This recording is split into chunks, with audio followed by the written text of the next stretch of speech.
Hay historias que superan cualquier película de terror. Historias que nos hacen cuestionar la naturaleza humana y preguntarnos hasta dónde puede llegar la crueldad.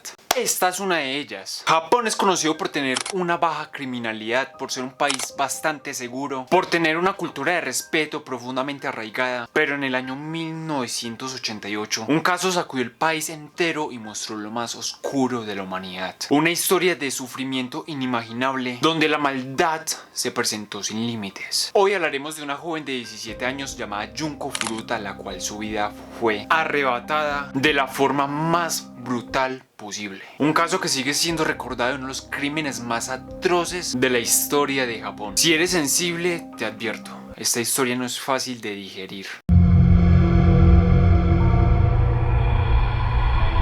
Junko Furuta era la clase de chica que todos admiraban. Nació el 18 de enero de 1971 en la ciudad de Misato, una ciudad en la prefectura de Saitama, Japón. Desde pequeña fue una estudiante aplicada, responsable y con una personalidad encantadora que la hacía destacar entre sus compañeros. Era extrovertida pero sin llamar mucho la atención y tenía un sentido de la justicia muy marcado. A diferencia de las otras adolescentes de su edad, Junko no se dejaba influenciar tan fácil. No bebía, no fumaba, no se metía en problemas. Quería graduarse y trabajar en una empresa de electrónica, un objetivo que había trazado con determinación. Su vida escolar era tranquila y tenía un grupo de amigos los cuales compartía risas, momentos e incluso sueños. Pero como en muchas historias trágicas, a veces basta un solo encuentro para cambiarlo todo.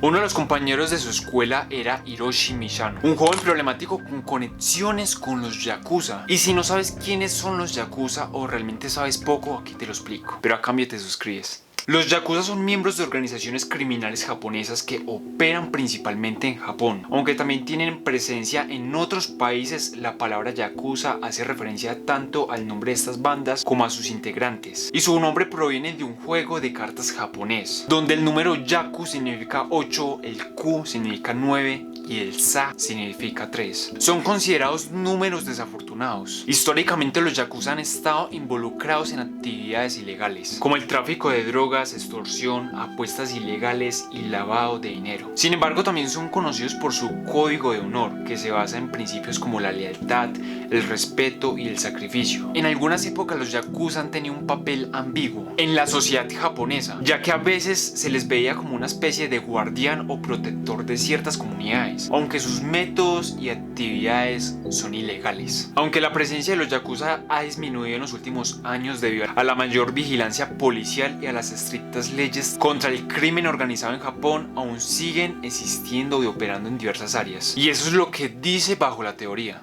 Suscríbete. Miyano no era cualquier estudiante rebelde, ya que su nombre ya infundía miedo en los pasillos. Tenía un historial de violencia y un ego inflado por su supuesto poder. Y cuando puso sus ojos en Junko Furuta, su destino fue sellado. Ya que Junko, con su carácter fuerte, no se dejó intimidar en ningún momento, ni le mostró ningún tipo de interés romántico, lo cual hirió su orgullo. Y ese rechazo, aunque fue insignificante para ella, sería de cierta manera el detonante de la pesadilla que vendría después. La pesadilla de Junko Furuta empezaría el 25 de noviembre del año 1988. Era un día como cualquier otro. Junko, después de terminar sus clases, se quedaría con sus compañeros y luego tomaría su bicicleta para regresar a su casa. El aire frío de finales de noviembre llenaba las calles de Misato, mientras ella pedaleaba sin imaginar que jamás volvería a ver su hogar. En su camino, Hiroshi Miyano la estaría esperando. Miyano, con tan solo 17 años, pero ya era conocido por su historial de violencia y su conexión con la yakuza. Esa noche, con su amigo Nobuharu Minato, de 16 años, idearon un plan. Minato fue el primero en acercarse a Junko, fingiendo ser un extraño, y al pasar junto a ella, la empujó intencionalmente, haciéndola caer de su bicicleta. Luego, con una actitud preocupada, se ofreció a ayudarla, mientras Miyano en la distancia observaba y esperaba el momento oportuno. Justo cuando Junko intentaba reponerse del golpe, apareció Miyano como si fuera un héroe y le dijo a Junko que la acompañaría a su casa para asegurarse de que estuviera bien, pero en vez de llevarla a su casa, la condujo a un sitio apartado. Fue ahí donde le reveló la verdad. Él estaba afiliado con la yakuza y si intentaba escapar, no solo la mataría a ella, sino también a toda su familia. Junko, aterrorizada, no tuvo más opción que obedecer. Miyano y Minato las llevaron a la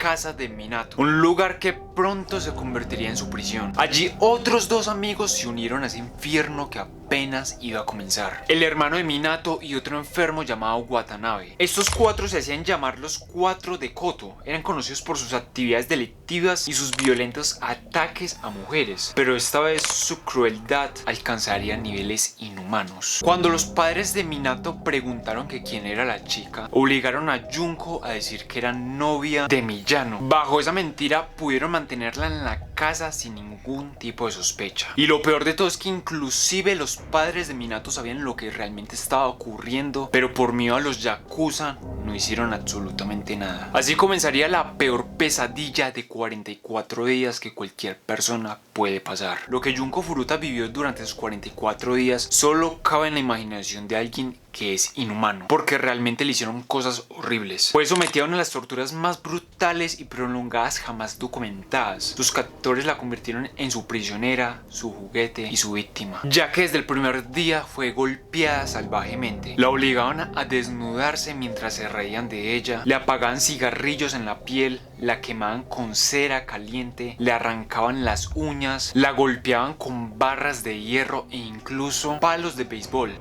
Un tiempo después su cara y su cuerpo se deformaron por los diferentes moretones y hematomas que ya presentaba. No pasaba un solo día sin que la lastimaran. Pero su sufrimiento no se limitó solamente en la parte física, ya que también fue humillada de maneras indescriptibles. Los Cuatro de Koto la obligaban a bailar desnuda frente a ellos, a imitar actos sexuales, a comer cucarachas y beber su propia orina. Definitivamente con cada día que pasaba su dignidad era destruida, y con el tiempo sus heridas fueron tan graves que apenas era capaz de moverse. Su cuerpo ya estaba totalmente roto, pero ellos no habían terminado. A medida que iban pasando los días, los agresores se aburrieron y decidieron invitar a otros conocidos. Fue entonces cuando el horror alcanzó otro nivel, así que más de 100 personas participaron en su abuso. Sí, más de 100. Cualquier persona que quisiera podía ir y hacerle lo que quisiera. La convirtieron en un espectáculo de tortura. Se dice que algunos se reían de ella mientras la golpeaban, e inclusive otros la violaban en grupo sin ningún tipo de piedad. La ataban y la usaban como saco de boxeo, les derribaban los dientes a golpes e inclusive muchas veces la dejaron sin comer a ver cuánto podía resistir.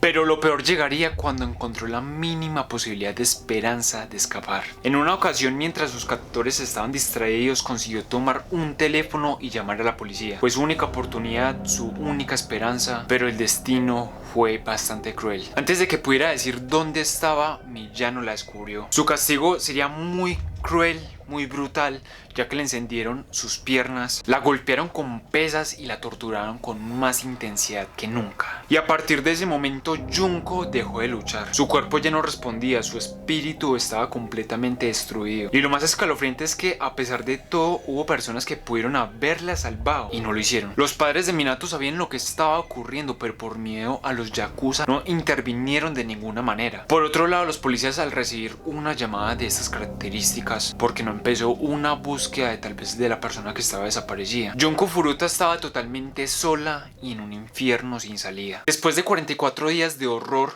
Junko Furuta ya no aguantaba un solo día más. Estaba demacrada, irreconocible, su piel estaba llena de diferentes quemaduras, heridas infectadas y moretones. Ya no podía sostenerse en pie, ya no podía hablar ni reaccionar. Su sufrimiento había llegado al punto en el que ni siquiera sentía el dolor de los golpes. Su cuerpo estaba colapsando lentamente. Y finalmente el 4 de enero del año 1989 Junko Furuta falleció. Días antes, en un último acto de crueldad, la habían golpeado con pesas y la habían prendido con fuego una vez más, pero esta vez su cuerpo no pudo soportarlo más. El corazón de Junko se detuvo y murió sola, en medio de su infierno personal. Cuando los secuestradores llegaron y veían que no respondía ni se movía, pensaron al principio que estaba fingiendo, mostrando lo retrasados que eran, pero luego se dieron cuenta que realmente Junko había muerto. Según algunas historias, dicen que estos 4 personajes se aterrorizaron cuando la vieron muerta, lo cual se me hace muy raro, ya que tendrían que ser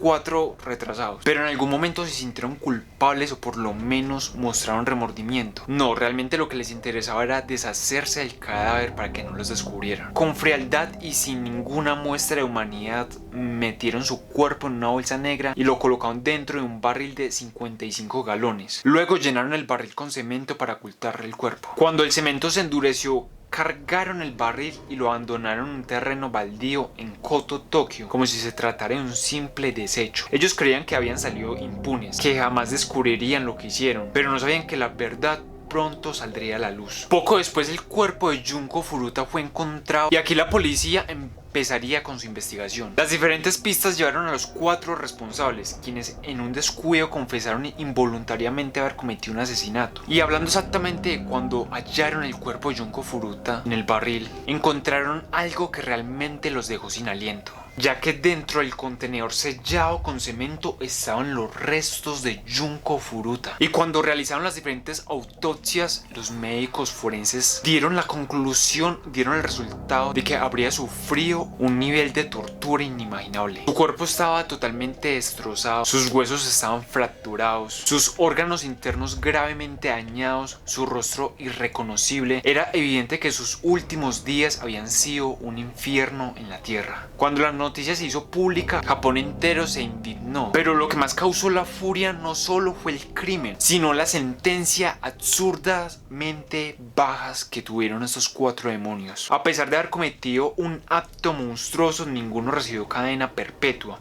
El líder del grupo, Hiroshi Miyano, fue sentenciado a solo 20 años de prisión. Y sus cómplices Minato, Ogura y Watanabe también recibieron penas ridículamente cortas, debido a que eran menores de edad en el momento del crimen. Inclusive uno de ellos solamente recibió 5 años de cárcel. Otro fue liberado apenas cumplió la mitad de su condena. La sociedad japonesa explotó en furia. Familiares, activistas y ciudadanos comunes protestaron exigiendo justicia, pero ya era demasiado tarde. El caso de Junko Furuta se convirtió en uno de los mayores fracasos del sistema judicial japonés. Los monstruos que destruyeron una vida pudieron seguir con la suya. Definitivamente la historia de Junko Furuta no solo es un relato de horror, sino también un testimonio de la indiferencia e injusticia que se presenta a diario en todos los países. Ella no solo fue víctima de sus secuestradores, sino también de un sistema que no la protegió. Hubo oportunidades para salvarla. La familia de Minato sabía lo que estaba ocurriendo, pero no decidieron ayudarla.